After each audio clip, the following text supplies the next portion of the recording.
सागर, मी विचारलेल्या प्रश्नांची खरी खरी उत्तरं देशील? हो देईन, पण काय प्रॉब्लेम काय ते तरी सांगशील का?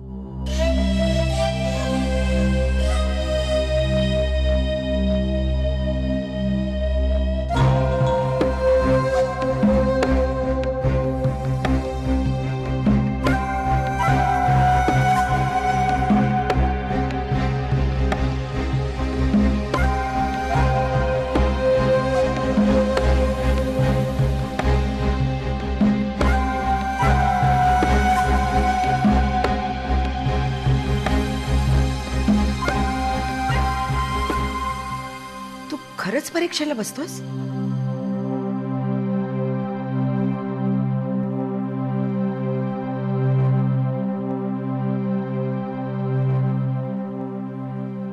आई, तू हे विचारायला मला बोलवलंस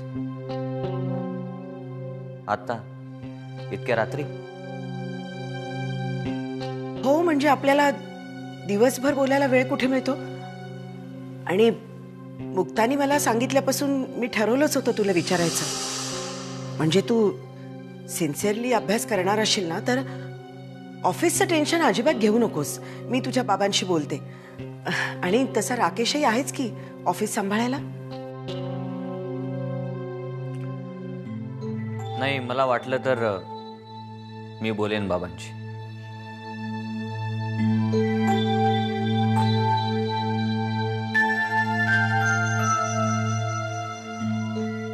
मग मी जाऊ आता? हो, मुक्ताची झोपड झाली असेल ना?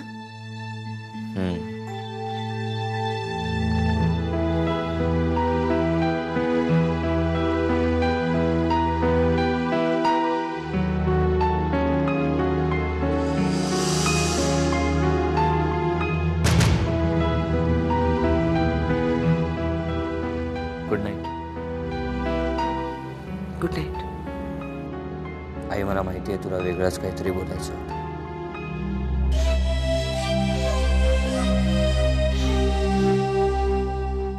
गुड नाईट काकू. Good night Mukta.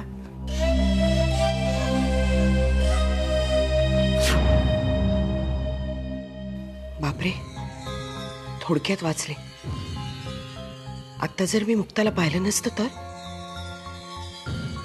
झालं गेलं, गंगेला मिळालं. आता या दोघांचा संसार सुखाचा चालू आहे, तो तसाच राहू दे असं म्हणायचं की तो मोडून आपल्याच पायावर कुऱ्हाड पाडून घ्यायची? काय करू? सध्या सगळ्याच गोष्टी माझ्या विरुद्ध जात आहेत. एकही गोष्ट ठरवल्याप्रमाणे मनासारखी होतच नाही. त्या कांतानं पेपरमध्ये स्टेटमेंट दिलं, त्यामुळे विनायक रणदिवेच्या विरुद्ध मी जो बार उडवला तो सुद्धा फुसका ठरला. आणि निकिता आणि मुली सुद्धा माझ्या विरोधात. अरे, त्यांच्या सुखासाठीच सगळी धडपड करतोय ना मी, तरीही सतत माझ्या विरोधात. बेकायदेशीर, अनएथिकल, काय काय बोलत असतात, नॉनसेन्स. त्यांना कसं समजावून सांगू आता की आजच्या जगात असं कायद्यानं सरळपणे वागून चालत नाही. बाकीच्यांचं जाऊ दे, तो कोण, कुठला आनंद जोशी, तो सुद्धा माझ्यावर कुरघोडी करून गेला.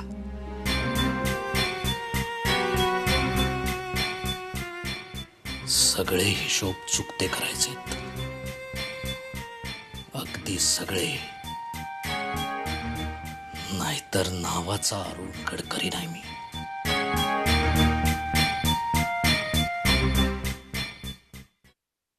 मंदार, मंदार, मंदार.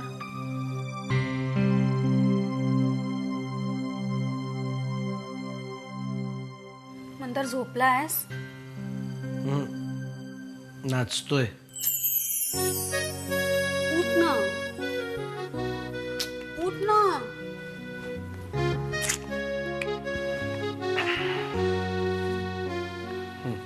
उठलास? बरं ऐक, मला ना खूप भूक लागली आहे. काय? भूक लागली.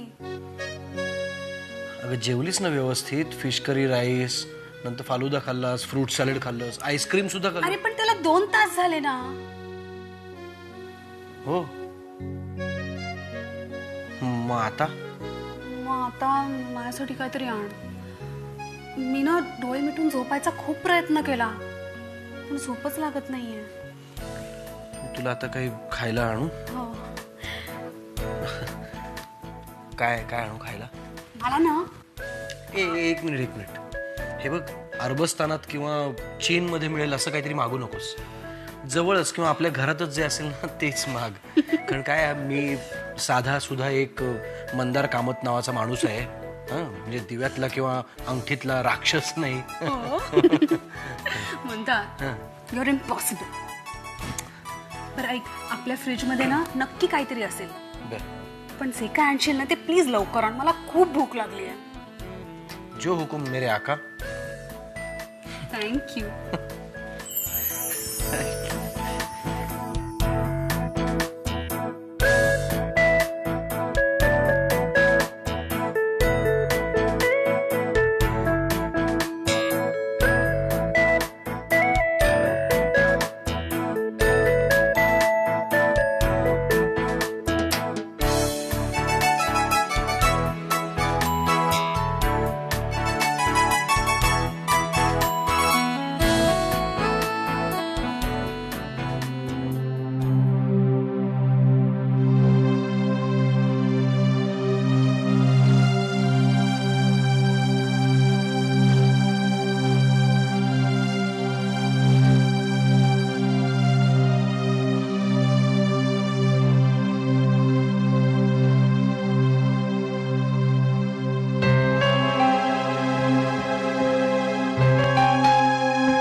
ज्यूस. थँक्यू.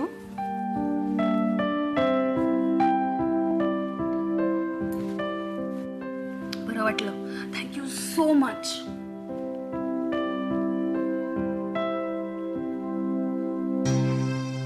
काय रे, काय झालं? काही नाही, मी आता किचनमध्ये गेलो तर हॉलमध्ये मला लाईट चालू दिसलं म्हणून मी डोकावलो. सो? तर विनी एकटीच बसली होती तिथे. खूप डिप्रेस्ड वाटली.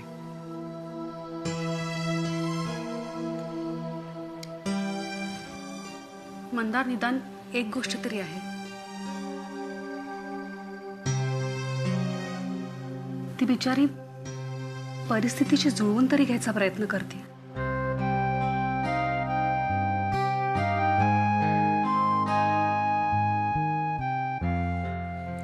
काहीही असेल, पण तिला असं पाहिलं ना की खूप गिल्टी वाटतं मला. कधी कधी असं वाटतं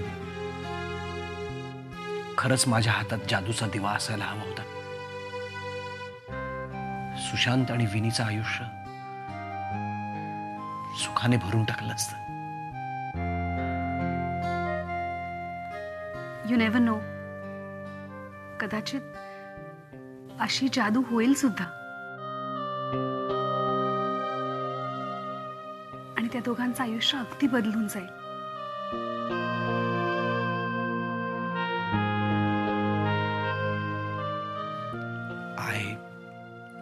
आय होप सो.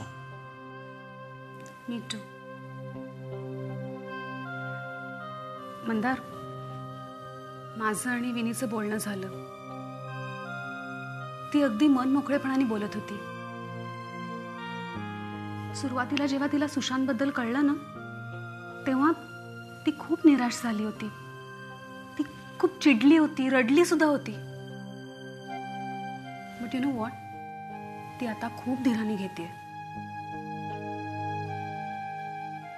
तसं असेल तर चांगलंच आहे. विनीनं सुशांतला मानसिक आधार दिला तरी सध्या पुरेस आहे.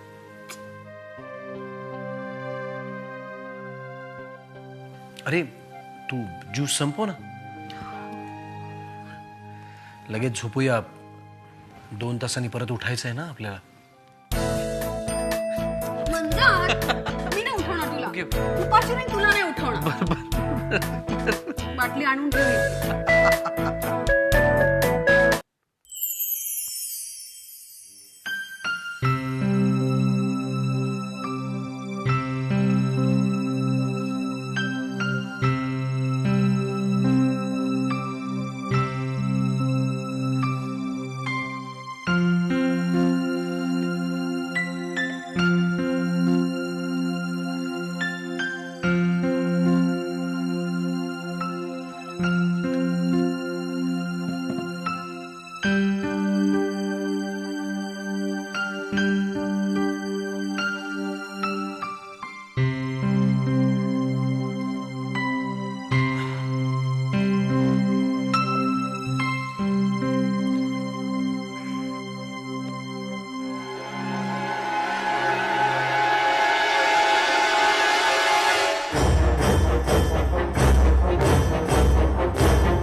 तिकडे मला नाही ओळखलास सागर? का आता का घाबरलास? मला मारताना नाही भीती वाटली? विजय, विजय तू?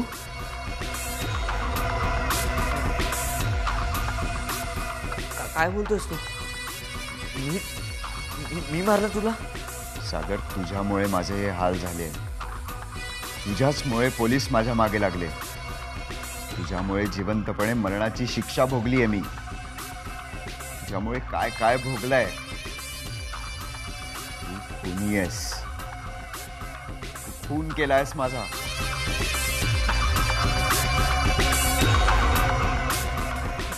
हळू बोल ना विजय. विजय हळू बोल प्लीज. हे बघ सागर, तू कितीही लपवण्याचा प्रयत्न केलास ना, तरी मुक्ताला आज न उद्या हे सगळं कळणार आहे. आणि मग जिवंतपणे मरणाची शिक्षा काय असते हे तुला चांगलं कळेल. विजय, विजय मी नाही मारलं तुला. विजय, विजय मी नाही मारलं तुला. विजय, विजय, विजय, विजय ऐक माझं. विजय, विजय.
Good morning Mukta.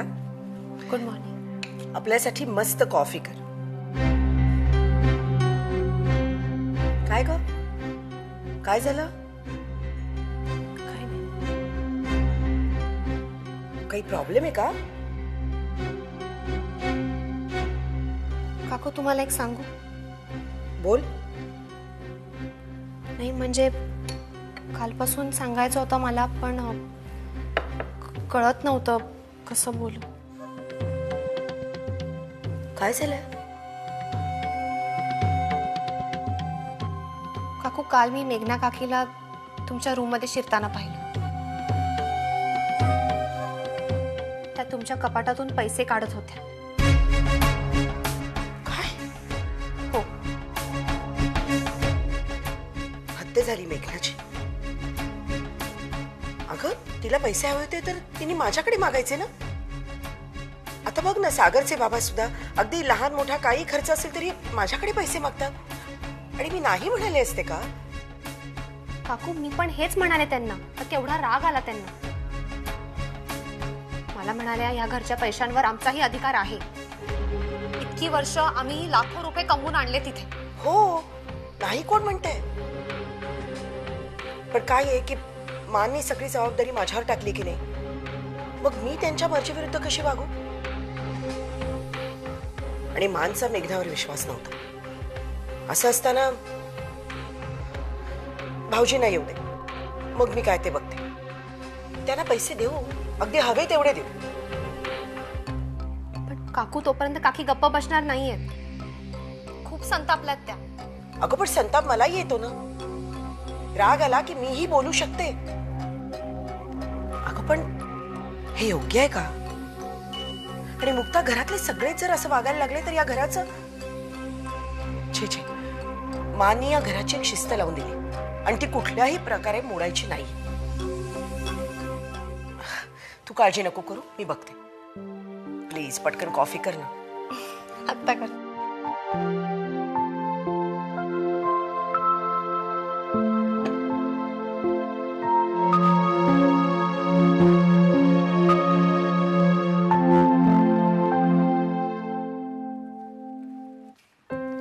मामा, ज्योती कुठे गेली माहिती का तुला? नाही का? अगं कधीपासून फोन ट्राय करतो मी, फोनही उचलत नाही ती. मुक्ताचा फोन ट्राय कर.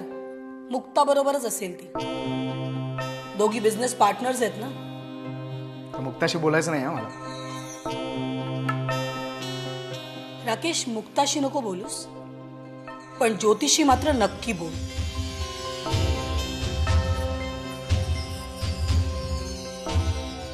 अलीकडे जावाजावांचं प्रेम खूप उतू चाललंय. राकेश,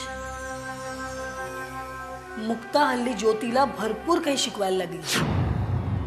म्हणजे काय? राकेश, तुझ्या लक्षात नाही आलं? त्या दिवशी शालिनी वहिनींच्या विरुद्ध मी थोडंसं बोलले तर ज्योती भांडायला उठली माझ्यावर. तूही काही बोलला नाहीस तिला. मामा जसा मला तुझा विचार करायला पाहिजे ना, तसा ज्योतीचाही करायला पाहिजे. ती बायको आहे माझी. बरोबर आहे. पण तूही एक गोष्ट लक्षात घे राकेश, या घरात ऑलरेडी 2 तट पडलेत.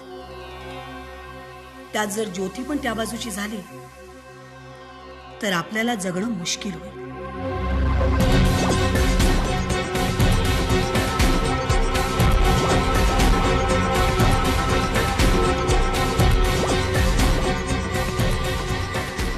ज्योतिषी बोललं तर पाहिजेच. तसंही मुक्ताचं तिच्याशी सतत बोलणं जरा डेंजरसच आहे.